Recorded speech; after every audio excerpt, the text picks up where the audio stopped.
I've spoken with Rishon Blumberg. He is the founder of 10x Management, which is a firm that represents tech talents the same way as Hollywood agents represent actors. It is a very interesting model where the freelancer talent doesn't have to worry about the next gig, the next contract, or how to put together the contract and to collect payments from their clients. They don't have to worry about that. They just need to worry about doing the coding, doing the tech side of the engagement. He also talked about the vetting mechanism that they have put in place to judge whether or not someone is really a tech superstar. Lastly, he mentioned about what is hot and what is trending in the marketplace right now in terms of new opportunities, and who knows, maybe you are the next talent that they are looking for. Hello, Ederson Oliveira here. This is the Outsourcing Podcast, where I talk to experts, to business owners, to specialists, to people that are involved with outsourcing and everything that permeates the subject. And no other subject permeates better outsourcing than the freelancing economy. And that's the reason why I have with me today Rishon Blumberg. He is the founder of 10x Management, which is an agency that represents the world's greatest tech freelancers. Rishon, welcome. Hi, thank you so much for having me. Happy to be here. Perfect. So, Rishon, let me start by asking, who's your client? Well, so in our nomenclature, our client is the tech talent, and the people that hire them are the customers. If the question is, whom do we represent? Basically, we're looking to represent the best of the best tech freelancers.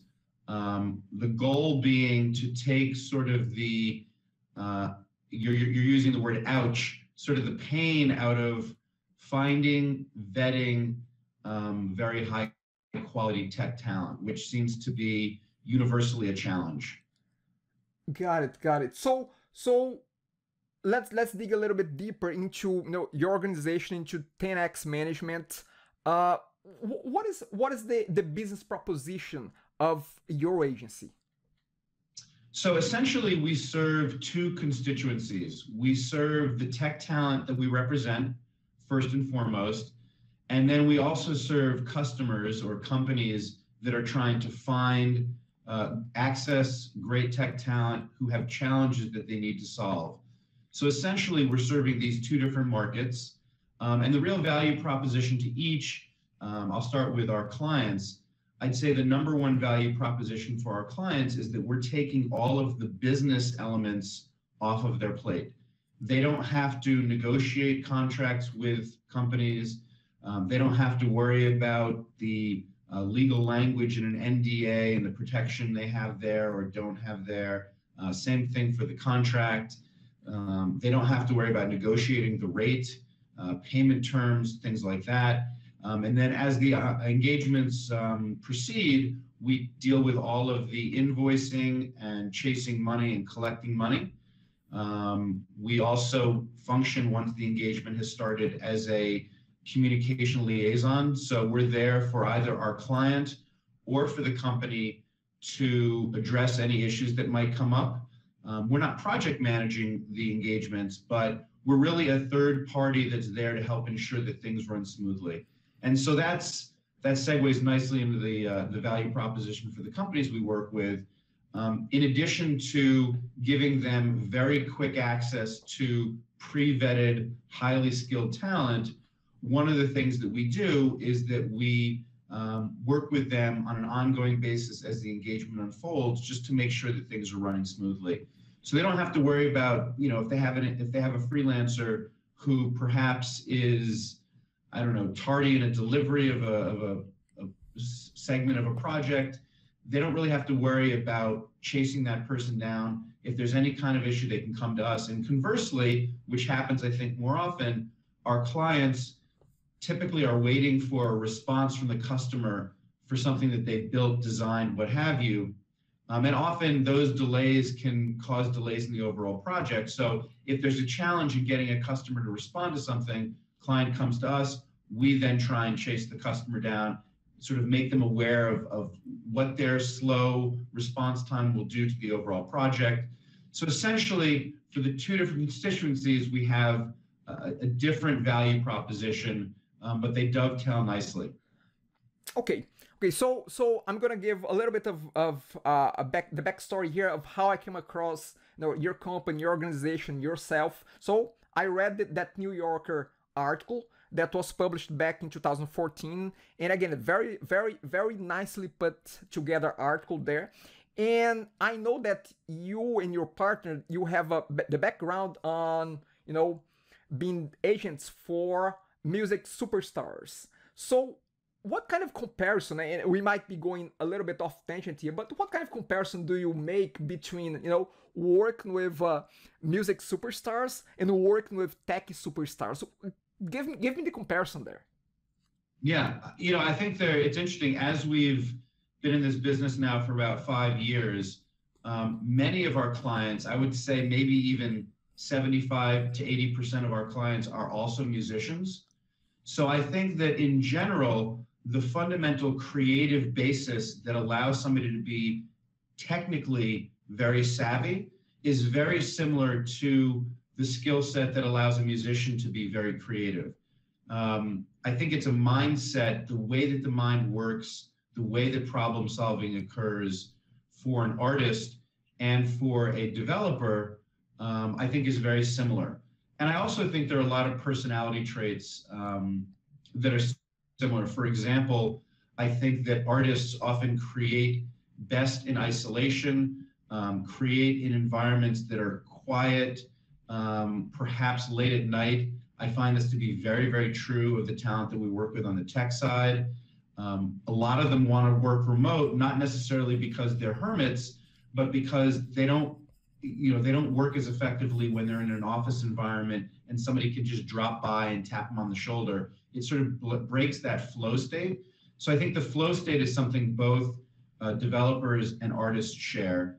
An area where I think they're different, and I've talked about this a lot, is a musician, you know, all through their life growing up, their parents, their teachers, everybody who's sort of seen them perform in any way, shape, or form, you know, lauds them, gives them all this adulation. You're so amazing, you're great, you're going to be a star. And so I think the mental mindset of a musician, because a lot of what they do is so public, you know, they've got this really healthy and developed ego that they think they're great. And I think that's very important if you're going to be a performer, to have that confidence.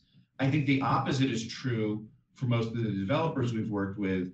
In their instance, a lot of what they're doing is very solitary. You know, your parents may understand conceptually what you're doing, but they can't look at a line of code and say, oh my God, look, the way you wrote that code, it's so elegant and efficient. You know, you're going to be amazing. So I think that the ego is, you know, a little bit more reserved and subtle. So I think that that's a fundamental difference between the two types of talent. But at the end of the day, we refer to our tech clients as talent the same way we refer to our music clients as talent.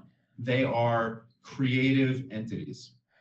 Got it. So I get the idea that you know, with 10x management, you go way above a traditional staffing agency. So tell me a little bit of what is the difference between a more traditional staffing agents that you know, will staff a client with coders or with tech people, and your model, your agency. You know, I can't speak all that extensively about staffing agencies because I don't have a ton of experience with them, interacting with them. But I can tell you what we believe sets our company apart from other companies and or platforms that might provide tech talent. First and foremost, because we're an agency, the relationship that we have to the clients that we represent is different. We take a very small flat percentage of 15% from all the clients we work with. So everything is completely transparent. I think a lot of other companies, they may hire somebody out for $100 an hour, but they're really paying that person $40 or $50 an hour, and they're taking that arbitrage, and that's their profit. So right off the bat, everybody that works with us understands and gets the same deal. The customers are also made aware of the amount of money, the percentage that we take from our clients. And because we took the concept of representation from the entertainment world, we really work for them. They don't work for us. I feel like traditional staffing agencies tend to be fairly transactional. They put you on an engagement, and maybe it lasts 6 months, maybe it lasts a month, and then you're done with the engagement, and perhaps they find something for you immediately, perhaps they don't. We're really a boutique agency where we get to know the people we represent fairly well. We have a pretty sophisticated CRM, so we understand a lot about the people that we represent and are able to match them really effectively. One of the statistics that we love to throw around is that 95% of the engagements that we do with our customers, they're using the first person that we recommend to them. So we really get a chance to know the clients that we work with. It's not, it's transactional in nature, but because we're there with them throughout the entire process, both in negotiating and sort of onboarding them onto the engagement, and then working with them to support them during the engagement, I think it's a much more intimate relationship. That's what I would say fundamentally is the difference between us and a typical staffing agency. Okay, now that makes perfect sense. Now let me ask you a little bit about why a talented tech person would approach you guys. And you brushed through that already. You mentioned about contracts, you mentioned about doing the legal part, taking care of the payments, but let's explore a little bit more about the why. Why, if I am a tech superstar, why don't I go just on my own and do everything by myself, as opposed to going to an agency like yours? First and foremost, I think it's because you want to, if you are great, you want to focus on what you're great at. And I can tell you categorically that nobody is great at representing themselves, period. Not everybody, can get representation, whether you're tech, musician, an actor, an athlete. Not everybody is going to rise to the level where there is a demand to be represented. But if you are really good at what you do, then you're always going to benefit by having a third party represent your business interests. So I think that what really attracts people to us, aside from the fact, as you pointed out, like with the New Yorker feature, we've been profiled significantly in the media, where I think that we've established enough of a reputation that people know when they're going to 10X that they're going to get somebody better, which I think in and of itself is an attractor, both to companies that hire the people we work with and to the freelancers we work with. But I think first and foremost, as I mentioned in the value proposition, we're freeing you up to only focus on those things that you do the best. So you don't have to worry about the legal terminology in a contract. You don't have to worry about payment terms and chasing a customer that you're working with. These are areas where you don't necessarily want to, be in conflict with the customer that you're building a product for, because it just makes that part of your job that much more difficult if you've got this acrimony of like, hey, you haven't paid me in 60 days. What's going on here? So I think a lot of what attracts people to us has to do with the value proposition of taking all those elements off their plate. Sure, we're also bringing in great engagements for you. We're sourcing most of your work. But I'll be honest with you, when we talk to a prospective client, that is not something we focus on, because we want everybody we represent to still be out there networking in the same way and looking for opportunities themselves. And frankly, looking for opportunities for other 10Xers. We have a great sort of referral program where 10Xers can refer an engagement to another 10Xer and get paid a commission for that. So we want our clients to be out there networking still, but really what we're doing is we're taking all of those pain points in dealing with customers off their plate. And I think that is probably the number one reason why people come to us. Okay, okay, makes perfect sense. Now, let me ask you this, Rishon.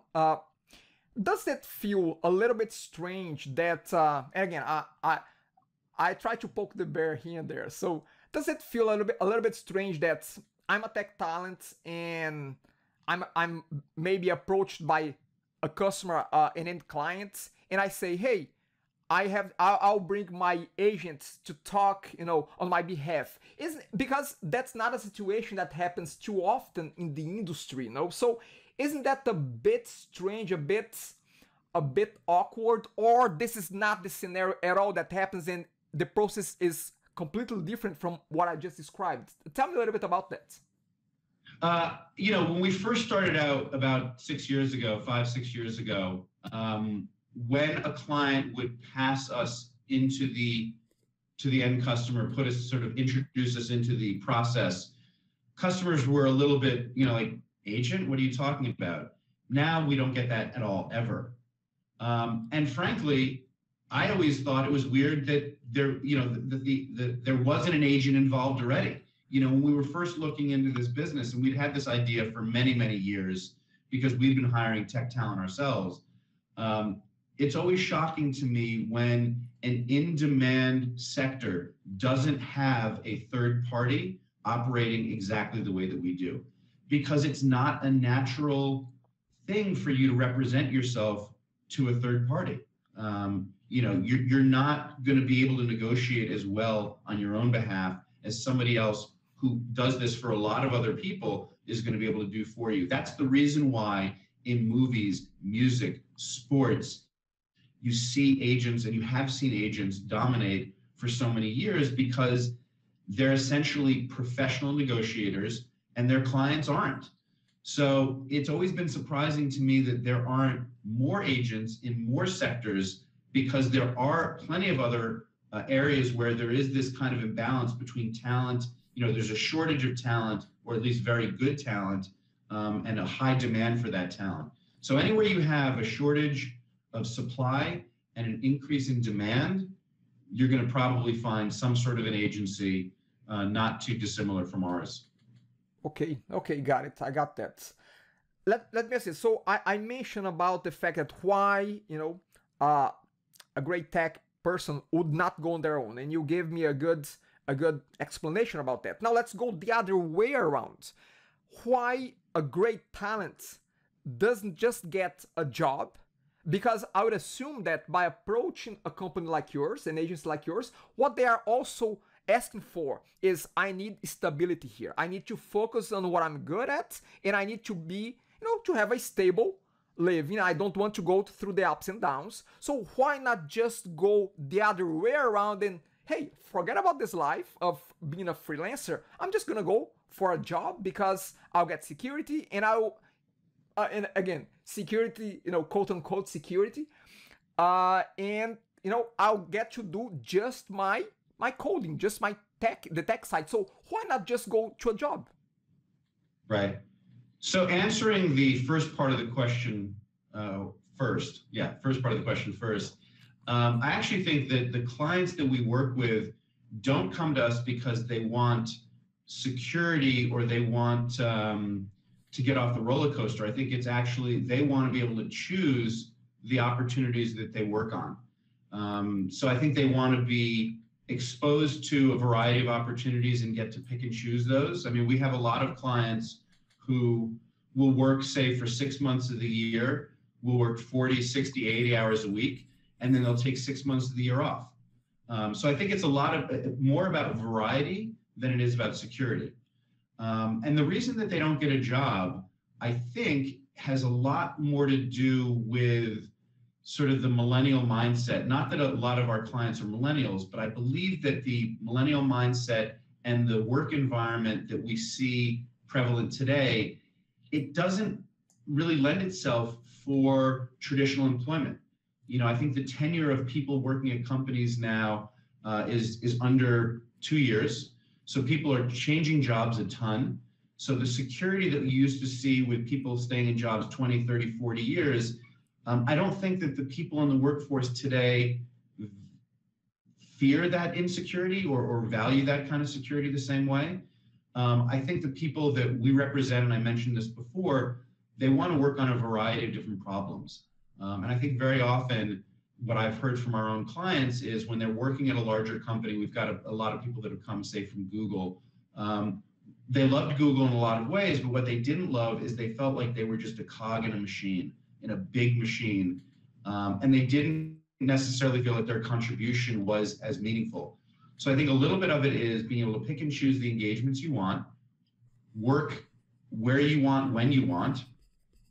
And also it's about having a meaningful contribution to a company. Solving a problem for a company, I would say, is the #1 motivation for the clients that we represent. They really want to be presented with challenges that others have had trouble solving.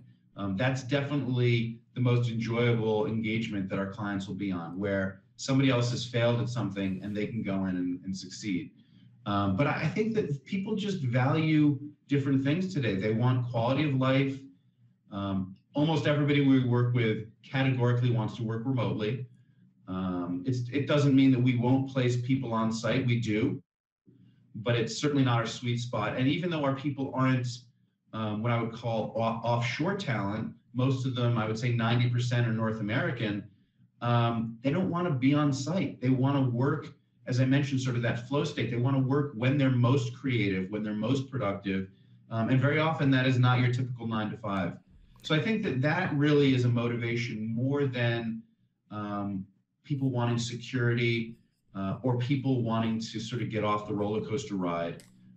They want the freedom to choose those things that they feel best address who they are as a talent, technical talent. Got it. So what you're saying is that they want to have control over their careers. They want to be meaningful contributors to whatever they decided to do in life, and they want to have the freedom to decide, I want to go this direction or that direction, and then that's really it, isn't it? And by the way, I should mention, we don't, they're not employees of ours, so we don't force anybody to take an engagement. We want somebody to be interested in the project and have a genuine desire to work on it. So we would never say to somebody like, dude, you have to take this gig. Like, this is important. You got to take this. It's totally in their control whether they want to be submitted for it or not. But I'm assuming that it's part of what you do is opening their eyes to, hey, you are not seeing this on the right angle. There's a big opportunity here. So I'm assuming that you guys take a very proactive approach of saying, hey, you may not see this, but check this out. I mean, you should check this a little bit closer. It's part of what you do as well, isn't it? It is, both with our clients and with the customers, because sometimes we'll present one of our clients to a customer and they may say, well, this person looks great and they have these skills which are important, but I don't see this one other skill. And we'll always push back and say, talk to the person, see, get to know them a little bit better, see if you still think they don't have that skill. Because not everybody, we have a sort of this robust intake form for our clients as far as skill sets. Sometimes a client doesn't put every single skill set on there. So we always encourage a customer to speak to our client to get to know them a little bit better, because the two-dimensional profile, it's really a guidepost. It's not the gospel of who somebody is. Got it. Okay, let's talk a little bit, Rishon, about talent acquisition. Tell me how it's happening currently. Are talents coming to you, getting attracted to your agency, and then you vet them out, or are you guys proactively going after talent out there? So, first of all, probably 90% of the people that we currently represent came to us through a trusted source, whether that's a current client of ours or a customer. What's happened a number of times is a CTO we're dealing with at a company might leave that company and then reach out to us and say, I had such a good experience dealing with you guys and dealing with the talent that you represented. I'm out of my job. Would you consider representing me? So probably 90% of the people that we work with came in through a trusted source, which, as you can imagine, is great because in a lot of ways, some of the vetting has already been done for us there. We have about 4,000 people that have also applied to be represented by us. And I would say on average, there are probably 20 to 30 applications per week. We really pride ourselves on finding the best and the brightest.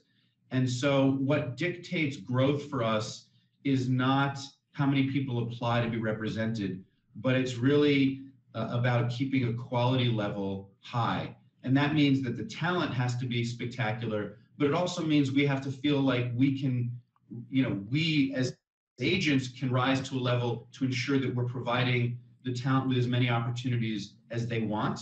And so, we've really had an easy time. And I think this is largely because of the press coverage we've had, and maybe also just the value proposition in general. We've had a very easy time attracting talent, but we have been very, very cautious about bringing talent in off of the waiting list for a variety of reasons. The number one reason being quality. We want to ensure that quality is high.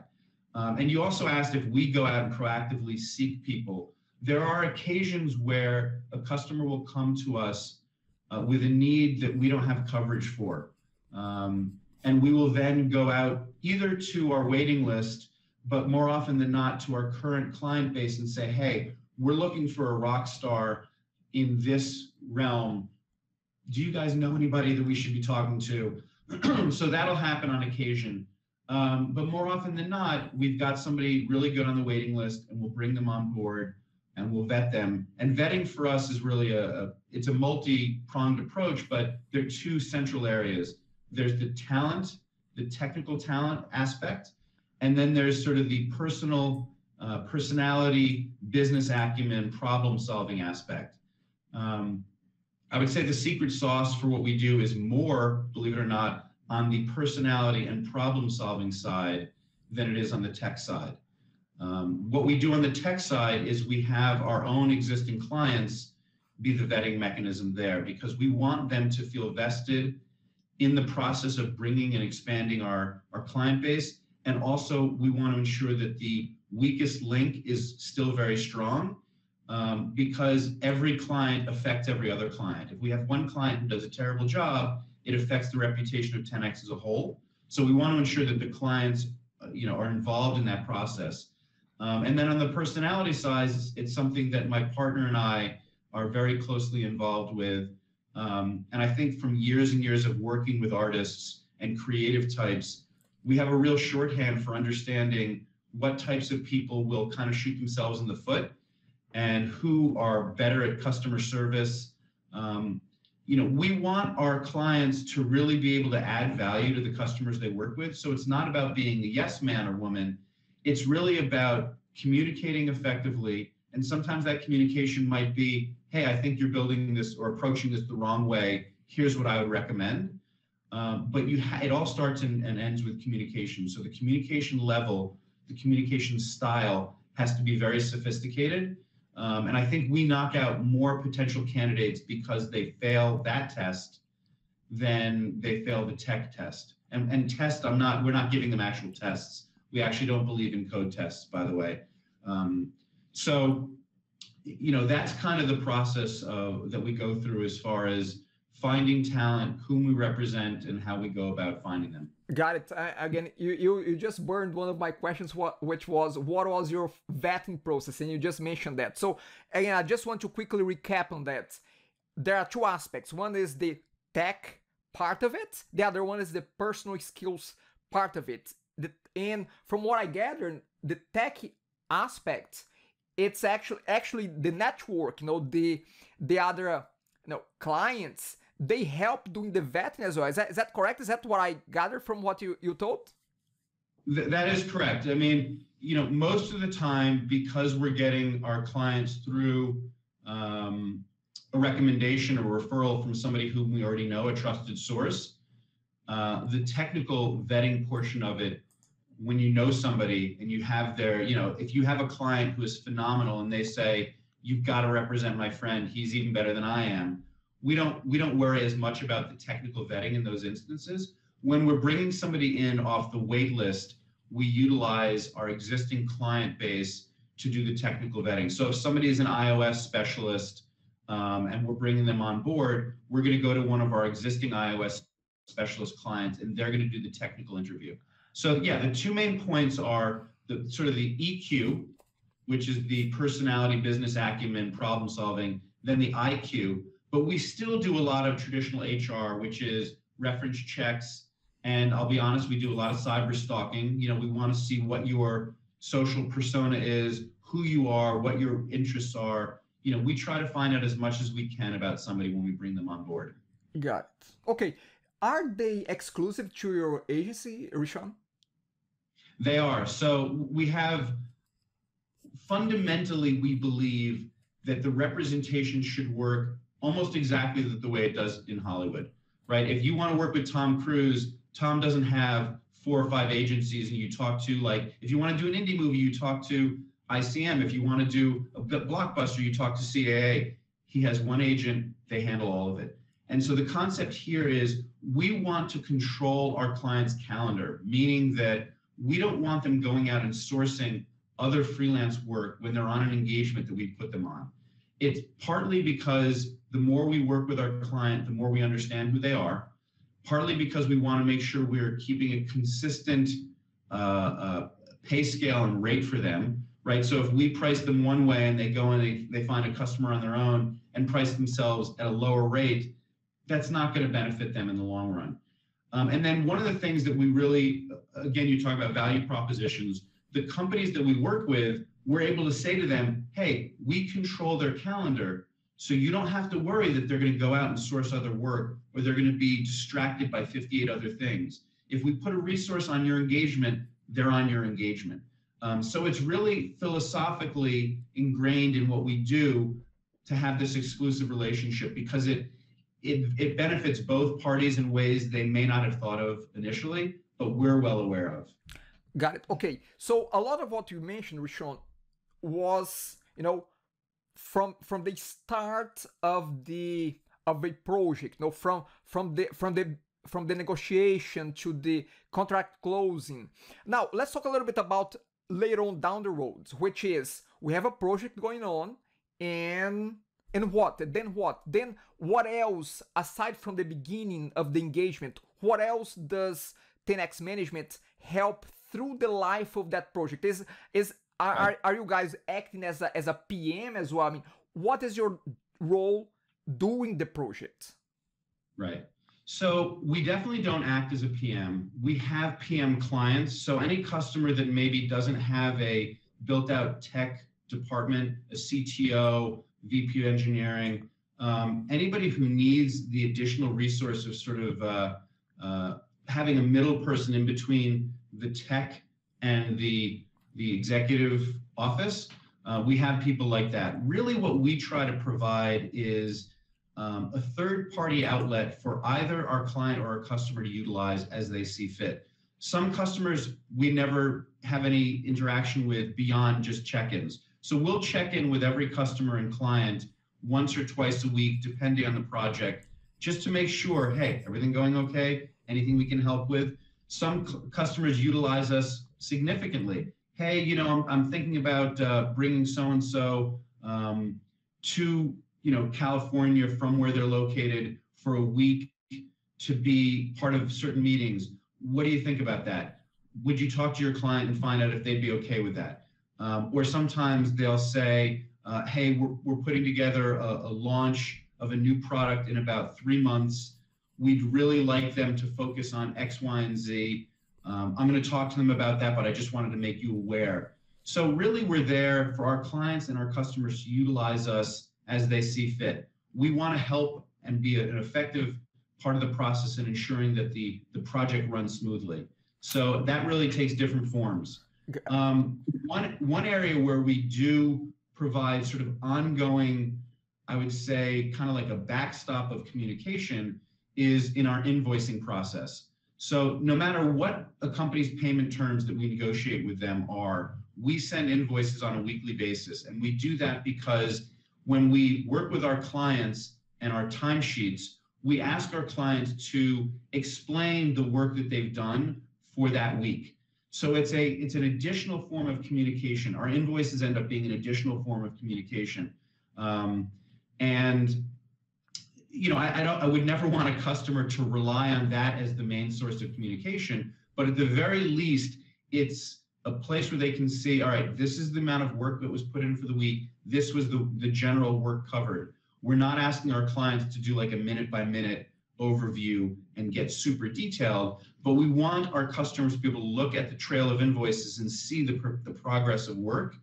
And I think that's something that's, again, I really don't know what other people do, but I think it's something different that we do, where we try to give in our invoicing process an insight and a view into the work that our clients are doing. You just brought an interesting point, which got me thinking about the model that you work with the talents and then client as well. It seems that you are working on an hourly basis type of setup, not necessarily in this project will cost X amount of dollars. So is that in an hourly basis? I mean, at the end of the day, whether it's a fixed bid, a retainer, or an hourly rate, everything sort of comes down to an hourly cost. Okay. So typically our project proposals will include an hourly rate and a project estimate. But often a customer is putting a client of ours on retainer.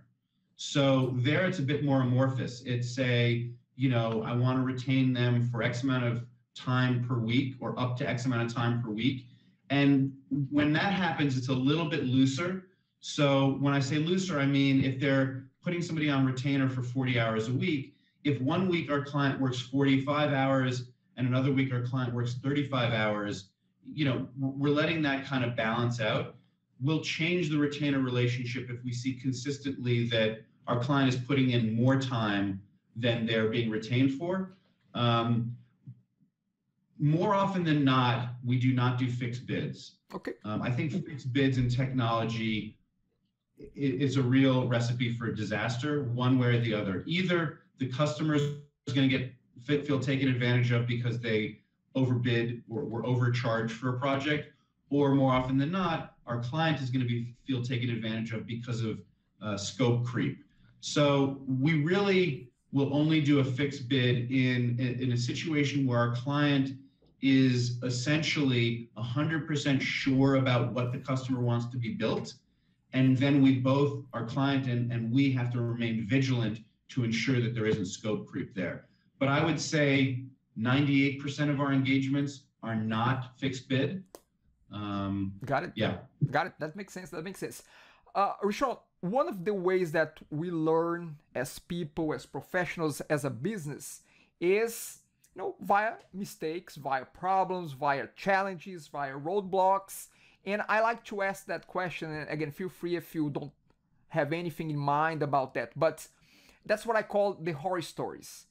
And my question to you is there anything that, a horror story that you came across and the lessons that was learned from that horror story? I mean, again, that's the point of talking about the horror stories, that what is it that we learned from this problem that we will not be repeating that in the future? Anything comes to mind that you are, able to share?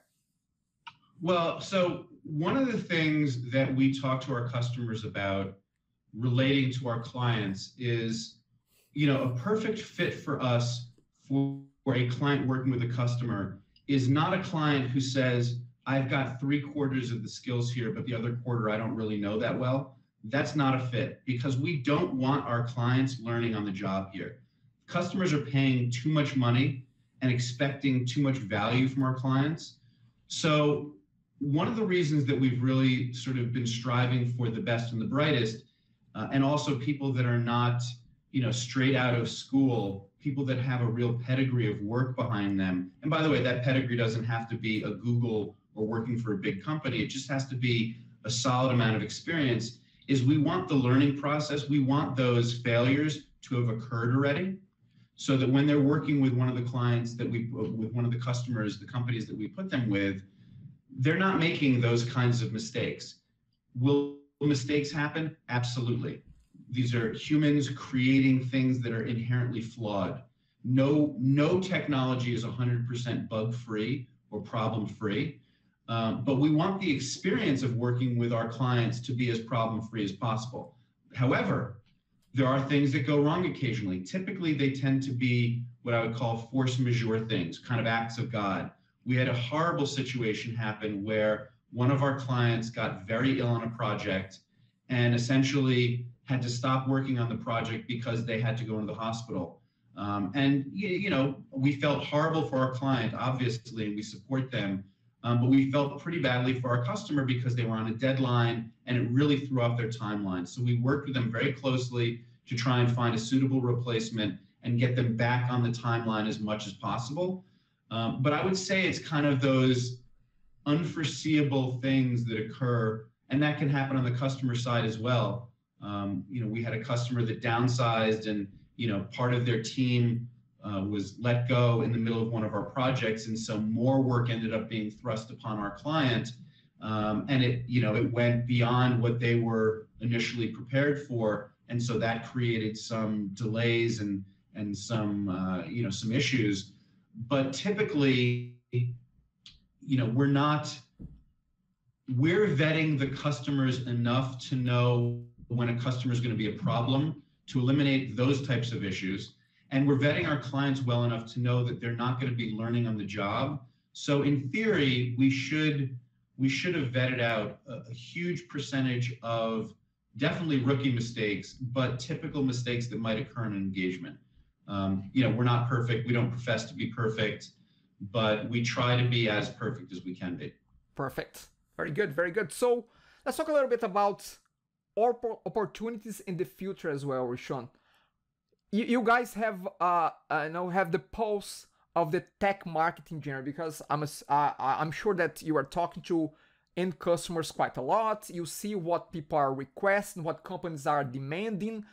Tell me about new opportunities that you see coming up. What is hot? What is trending? What did you say, for someone that maybe it's starting in the tech field and they want to focus on something that, is trending up right now? What do you say about that? Well, I'm not going to say anything that I think a lot of us don't already know, but the sort of cutting edge is AI, machine learning, automation, and I think virtual and augmented reality. That said, there are still so many opportunities it's hard to imagine that technologies and platforms that have only been around a few years are kind of legacy, but in the more traditional nuts and bolts development, because so many companies and governments run on those nuts and bolts. So the cutting edge is the future. So if you want to be a futurist and you want to look, 5, 10, 15, 20, 30 years out, I would say AI, machine learning, robotics, automation, augmented and virtual reality are your hotspots. But we're seeing tons of needs still for things like Python, Ruby, Java, JavaScript, traditional architecture. Obviously mobile, I think is huge now and are going to continue to be huge in the near future. Some of the trends that we're seeing that are not so positive are changes in the H-1B visa status. I think anything that stems the ability for companies to get access to great talent, which is already in such low supply, I think is a real problem for the marketplace. And we've seen in the first half of this year what I would call sort of companies holding their breath a little bit just to see which way things are going to end up going politically. And this is not a Donald Trump commentary. This is, I think, happens with any new administration. But this administration has definitely sort of made it public that they want to push the America First agenda, which is great in a lot of ways, but I think can cause a lot of problems when it comes to tech in particular, because there is such a shortage, not just domestically, but globally. So if we reduce access to those specialists, it really will hurt the ability for our homegrown companies to gain access to talent. I also think that the blended workforce, the workforce that is part W-2 and part 1099, so part freelance and part full-time in-office workers, I think that economy is growing significantly. I think more and more companies are understanding the need for it, not only because they can't find great talent to hire as a W-2, which I think is a huge problem, but also because they understand from a cost basis, even though you may pay more on, say, an hourly basis versus a W-2 person, the access to very quick capability and knowledge that you can get by bringing in a freelancer gives them such a competitive advantage that they want to take advantage of that. So I think that we're seeing, this growing opportunity where companies are understanding the need for this blended workforce, while simultaneously we're seeing a little bit of a negative impact on the job market itself because the availability of the H-1B visas has been ratcheted down. I do think that we are, as a society in general, not just in the US, but everywhere, we're putting more of an emphasis at a younger age on STEM education. So I think that's going to be a net positive overall, but we're still seeing more tech jobs than tech talent in the marketplace. And I think that's going to be the case for the foreseeable future. We haven't really touched on automation and what that's going to do to the workplace in general. And I'm not sure it's right for this podcast, but I think that is a major impact over the next 15 to 75 years. We're going to see seismic changes. But I do think technologists in particular are going to still be in very high demand because all of those changes are going to be due to technology and the progress of technology. And so you'll need people to sort of build, iterate, and service those industries. But that's going to be a major change over the next half century. Actually, you brought a good point there, because I usually we're coming towards the end here, and I usually like to ask as a final point of what is one thing that you still think it's relevant for this conversation, but you haven't touched yet. Is that the automation, the AI future that we live in? I mean, again, go for it. I would definitely say it's AI and it's automation. I think that we have seen over the last 100 years, in a lot of different ways, automation and robotics changed the employment structure, whether it's from horse and buggy to car to manufacturing to just-in-time manufacturing that the Japanese brought into play in the 80s. There have been so many things that have occurred that have displaced other economies, but typically they've been displaced and replaced with something else. I think that we really need to focus a lot of attention on what this next wave of AI and automation is going to do, because I think it's going to eliminate a lot of types and categories of jobs that are not going to be replaced one for one by other things. So there will be a time where we really have to focus, and I think the focus has to occur now, but there will be a time where you'll actually see massive sectors of unemployment not because an economy isn't humming. The economy will be humming great. Automation and AI will bring down the cost of goods and the efficiency of production, so that prices will be much lower and the economy will be humming nicely, but you'll have massive unemployment. And I think that is going to be the next big issue that we as a society, not just the US, and it's not just low income, it's everybody is going to have to think of.